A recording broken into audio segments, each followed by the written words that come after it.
Las autoridades de comercio, las más altas autoridades de comercio exterior de Estados Unidos y Ecuador, suscribieron un acuerdo comercial de primera fase. Es un instrumento que el país norteamericano ha firmado ya con otras naciones como Brasil y China, y que genera múltiples expectativas en distintos sectores del país.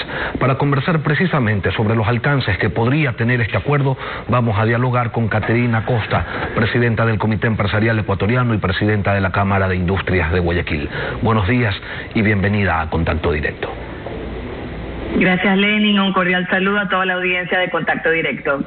El documento que se firmó ayer no es un tratado comercial de preferencias arancelarias, por lo tanto, no establece liberación de aranceles para los productos de los dos países.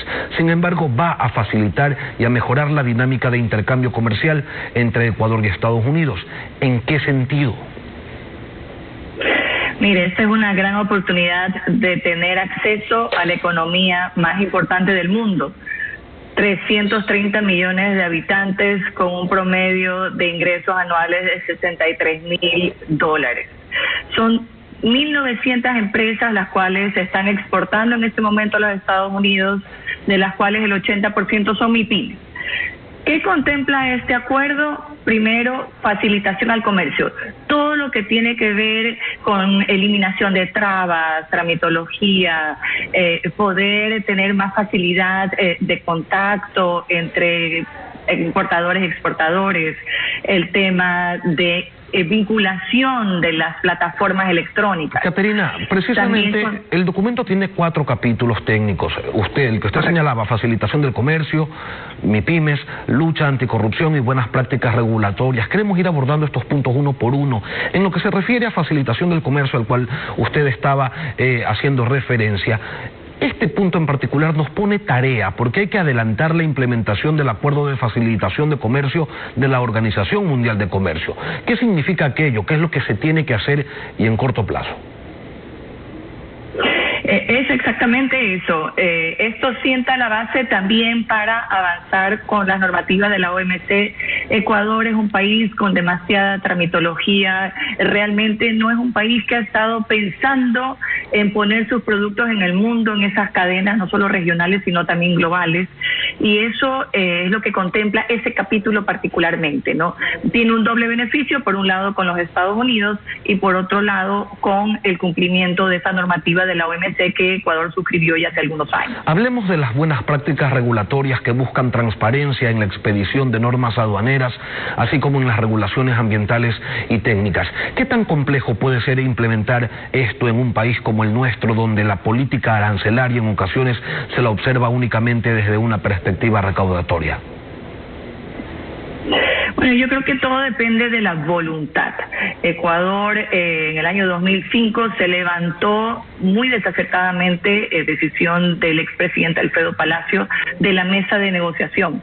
Y el presidente Moreno nos ha demostrado una voluntad de ir en un camino en donde los empresarios del sector productivo del Ecuador tengan un marco jurídico y reglas claras en relación a este comercio tan importante que tenemos. Pues más del 30% de nuestras exportaciones van a Estados Unidos y 25% de nuestras importaciones vienen de Estados Unidos. Entonces, lograr que a nivel interno, ese segundo capítulo que usted menciona de las buenas prácticas regulatorias, liberar todas estas trabas que tiene el país, que impiden ese libre comercio, que nos significan costos, que no nos permiten competir, cuando nuestros vecinos, Colombia y Perú, pues ya tienen muchos años con un sistema fluido. Es importante a nivel aduanero, como usted decía, y la voluntad, lo que decía yo, la voluntad de la cabeza, de las autoridades, de que quienes nos ven de afuera del bosque puedan hacer recomendaciones y juntos enlazar plataformas. Eso también ayuda, otro de esos capítulos que contiene este acuerdo, enlazar información. Funciona muy bien para quienes estamos en el comercio formal, en los negocios formales, y poder competir de forma mucho más leal de lo que está sucediendo en este momento. En lo que refiere a facilitación de comercio y prácticas regulatorias, estos dos temas deben ser implementados hasta el 2022. Pero este es un gobierno que está de salida. Usted hablaba de voluntad. ¿Y quién nos asegura que el próximo presidente quiera seguir con este acuerdo? Mire, yo creo que este es un camino que no tiene marcha atrás. Todos los candidatos presidenciales tienen que estar conscientes que esto en este momento beneficia al 80% de los exportadores de Estados Unidos, que son MIPYMES. Entonces, tenemos que ayudar a esas empresas a poder seguir exportando, pero también ver las oportunidades que se presentan, que son infinitas. Como decía antes, es la economía más importante del mundo. ¿Qué oportunidades hay? No solo para productos primarios, los cuales tienen un flujo ya muy importante, productos nuevos, frutas exóticas, vegetales, también industriales del sector que yo vengo. Cámara Industria de Guayaquil está muy pendiente de la exportación de cables, de perfiles de aluminio, de plomo en bruto, bombas. Todo eso debe crecer, y nosotros además como sector industrial encadenados a esos sectores primarios.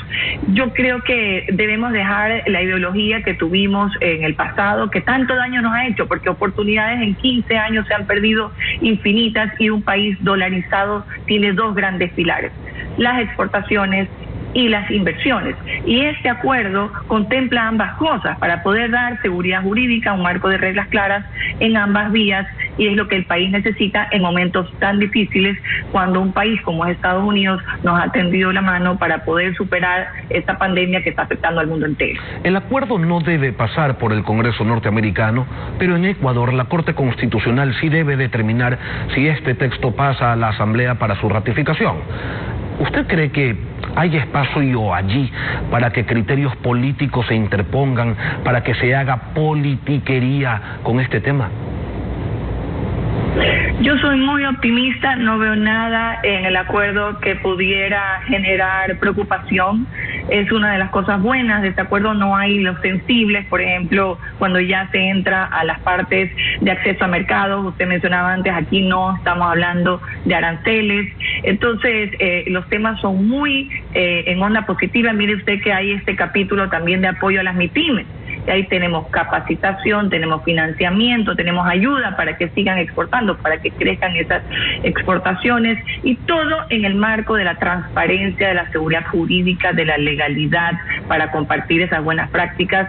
Yo no veo nada que pueda utilizarse, como usted decía, en términos políticos, sino que todo va en beneficio de lograr un mejor país, un país con más institucionalidad, y obviamente un país creciendo de la mano de nuestro principal socio comercial, que es los Estados Unidos. Beneficiar a las pequeñas y medianas empresas está dentro del acuerdo de primera fase. Habrá acceso a una línea de financiamiento y a capacitación para fortalecer la vinculación de estas empresas con el comercio digital, tal como usted lo señalaba. Y aquí tenemos dos preguntas, Caterina. ¿De cuánto va a ser esa línea de crédito? Tenemos entendido que es un monto muy importante. Y segundo, ¿qué tan lejos estamos de los estándares internacionales de comercio digital? Mire, tuvimos esta semana la visita del principal de la DFC, que es la Agencia de Financiamiento de los Estados Unidos, el brazo que ayuda al sector privado, y que no solo lo ha hecho en este año, lo viene haciendo desde hace muchos años. Yo he podido constatar el apoyo de la Agencia de Financiamiento enfocado hacia mujeres a través de la banca local. Eso se da, pero como nosotros siempre decimos, este marco legal es necesario, porque lo que sucedía antes es que habían programas unilaterales de los Estados Unidos hacia nosotros. Los empresarios lo que necesitamos es certidumbre, estamos mirando el mediano y el largo plazo, y eso es lo que nos permite tener el acuerdo respecto de ese financiamiento. Montos hemos conocido el año pasado fueron $300 millones. Montos son frecuentes. También el acuerdo nos pone, como usted bien dice, tarea a nosotros de usarlo. Sucedió igual con el acuerdo que suscribimos con la Unión Europea. Hasta que uno empieza a usar esa línea pequeña, toma su tiempo, pero es lo que tenemos que hacer cuando hay compromiso y estamos sector público y sector privado juntos en una misma línea. Eso no significa más que oportunidades para ambas partes, y no solo en temas comerciales. Yo creo que esta es una nueva, moderna y justa forma de seguir estrechando los lazos con los Estados Unidos, y eso es bastante para un país como el nuestro, y de oportunidades para todas las empresas que estamos produciendo aquí en el Ecuador, generando empleo, generando riqueza y generando oportunidades. En el tema de la lucha anticorrupción también se podría acceder a cooperación para mejorar sistemas de control y vigilancia en los procesos de comercio exterior. Pero con la mayoría de los puertos concesionados en nuestro país no deberíamos estar tan mal, al menos en ese sentido, ¿o sí? El tema es que los problemas, y hay grandes problemas por el lado del contrabando. Tengo sectores en la Cámara de Industria de Guayaquil en donde el mercado informal y el contrabando representan el 70% del mercado. Pero no estamos hablando mayormente de los puertos, como usted indica. Hay montones de pasos a través de la frontera que son utilizados para estos ilícitos, y las vías de cruzar información. Usted hablaba antes del comercio digital, pero todo lo digital. Nosotros en Cámara de Industria de Guayaquil siempre decimos Ecuador tenía un retraso de 5 años respecto de la cuarta revolución industrial, la revolución digital, y eso con la pandemia se nos vino todo de golpe. Por eso tenemos nuevas formas también de comunicarnos. Los propios medios de comunicación lo hacen de forma diferente ahora. Entonces, esa conexión, ese cruce de información es tremendamente importante para nosotros, los negocios formales.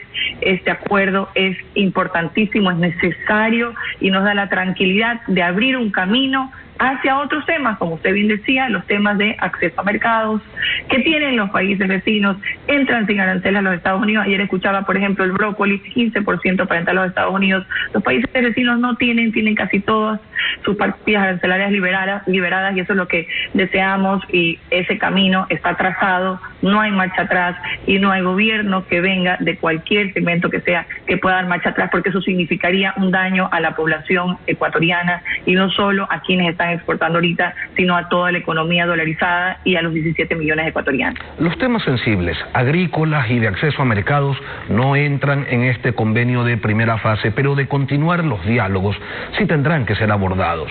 ¿Cómo se debe plantear una negociación que no termine afectando a los sectores vulnerables que podrían ser fácilmente arrasados con una apertura total?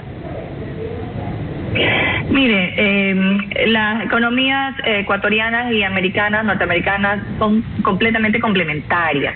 Lo que nosotros les vendemos y lo que nosotros importamos es muy diverso. Nosotros enviamos, como decía antes, no solo productos agrícolas, frutas, vegetales, también tenemos productos industrializados, madera, cobre, plomo, cables, pero ellos nos venden maquinarias, tecnología, insumos, aparatos médicos. Es una economía perfectamente complementaria. Ya tenemos la experiencia del acuerdo con la Unión Europea justamente para estos sectores sensibles, y además la experiencia de la negociación que hicimos y que terminó, como dije, erradamente en el año 2005, en donde ya quedaban pocos productos sensibles, entre ellos el maíz, el arroz, el azúcar, ciertos cárnicos, como por ejemplo provenientes del pollo. Eso ya es algo muy acotado, y para eso siempre existen oportunidades para dar largos plazos, diferimientos. Esos son temas que se negocian cuando uno se sienta a la mesa. No me preocupan porque nosotros sabemos cómo hacerlo, ya hemos tenido experiencia en el caso de la Unión Europea, y muy similar será en el caso de los Estados Unidos, así que en ese sentido también estoy optimista. ¿Tienen ustedes una proyección de en cuánto se podrían incrementar las exportaciones hacia Estados Unidos, con quien tenemos ya una balanza comercial positiva? Y también, ¿tienen alguna proyección de cuál podría ser el impacto en generación de empleo de este acuerdo de primera fase? Mire, hay un estudio de la CEPAL que es muy interesante y todos los indicadores son positivos.